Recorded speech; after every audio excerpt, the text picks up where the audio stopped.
Dobar dan, dobri ljudi, evo Čiče se muči, ovo je neki lek koji mi je preporučio liječnik i radio je jedan dan, naravno kao i svi lekovi. I posle, ne znam, nakon što je jedan dan radio savršeno, naravno posle vam se alergije vrate još 1000 puta gore, tako da u mom iskustvu, to ne mora biti vaše iskustvo, leka za alergije nema. Ok, preživet ćete ili idite negde, Bog vam govori, idite negde na more i nemojte se mučiti u klimama na koje ste alergični. U međuvremenu idemo na više voća. Jam. Tako da kako s ovim, šta sad i kako dalje, to je pitanje. Evo ništa. Izvadit ćemo ove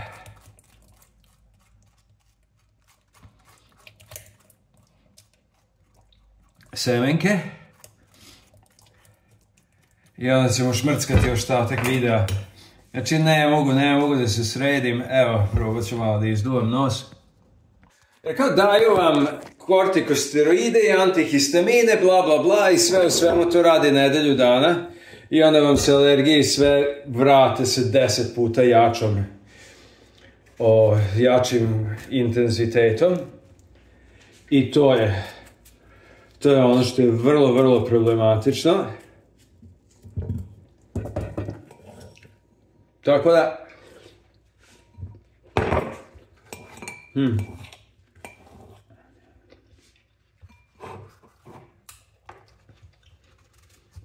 Ne znam da li to uopšte vredi preporučivati. I naravno svako uvijek ima neki odličan lek koji možda radi za njih. I sad kaže, morate uzimati taj lek 6 mjeseci od proleća do jeseni, bla bla bla, sad će se trovati 6 mjeseci zato što je nedelju dana kišan. Stvarno, ako medicina spala na to da nema lek ni za šta.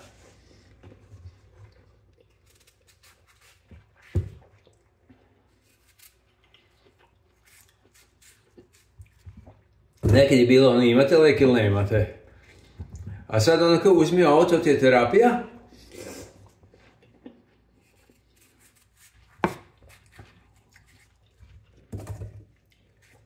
Pa ćemo vidjeti kako radi i tako.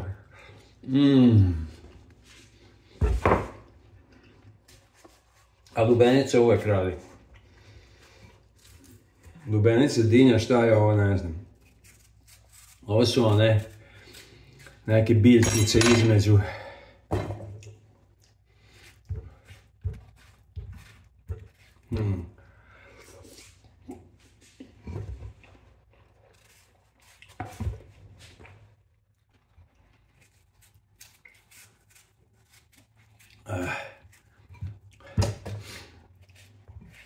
Sve u svemu,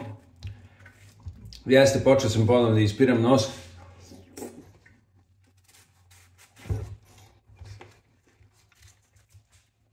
Ni to nešto ne radi.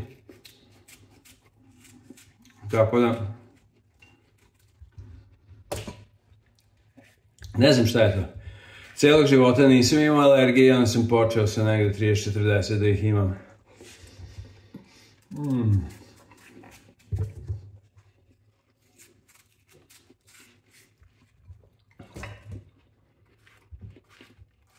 Poenta je, treba jesti dinje.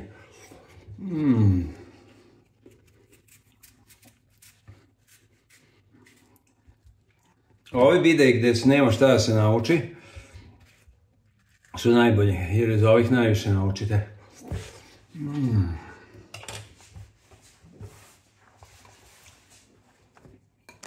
Evo ga. Tijeko da ide kako bi jedna popularna youtuberka rekli, nema virusa, sve su to toksini. To su sve toksini. Dobro, blago budalama. Virusi ne postoje. Ali sa šta se radi? Evo, da ne kažete da Čiča ne misli za budućnost.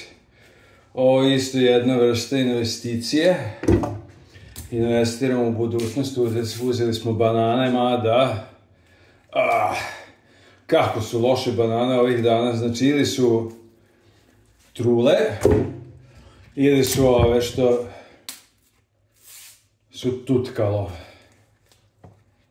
Znači, tvrde i skroz bez veze, ali dobro se šta je tu je.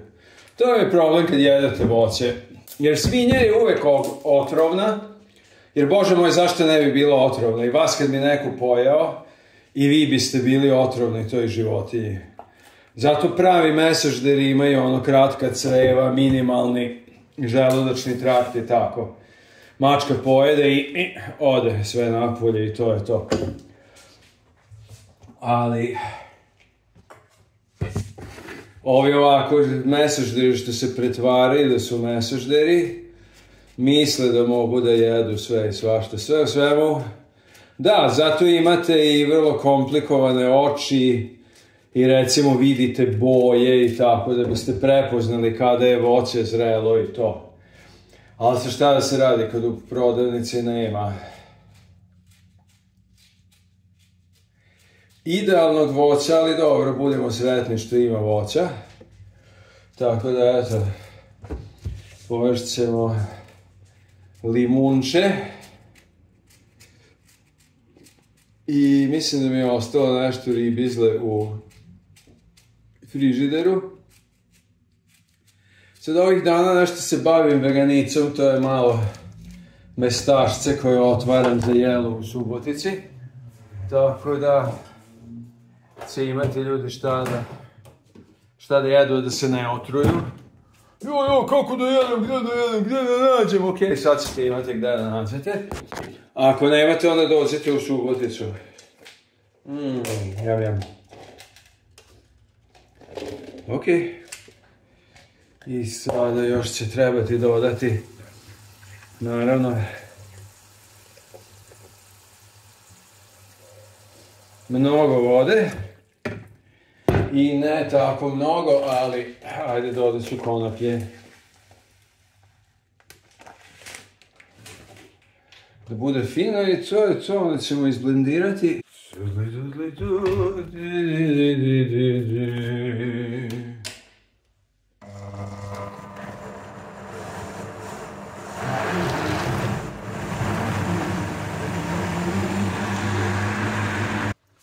Evo ga, izblendirano, evo nama sreća devoječka.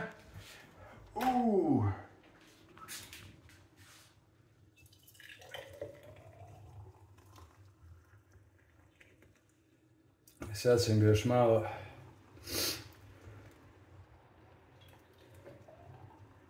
pogrešio, ali sad šta je tu je.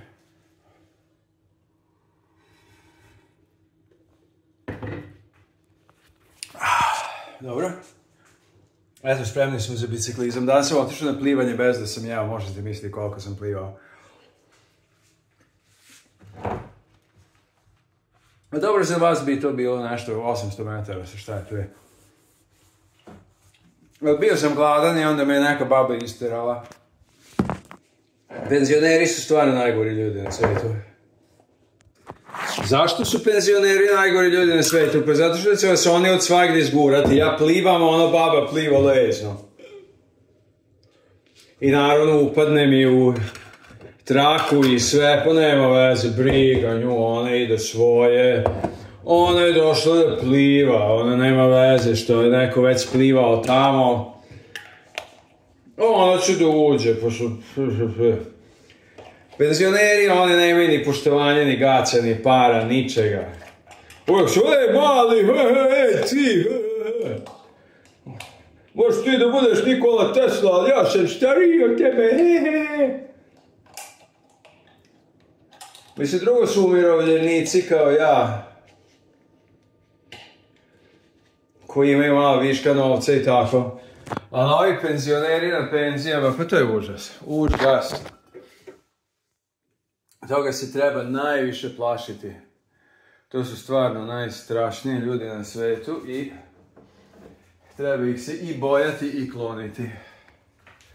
Ali dobro, Znači, treba se bojati penzionera i jesti ovakve stvari, pa možda imate šanse da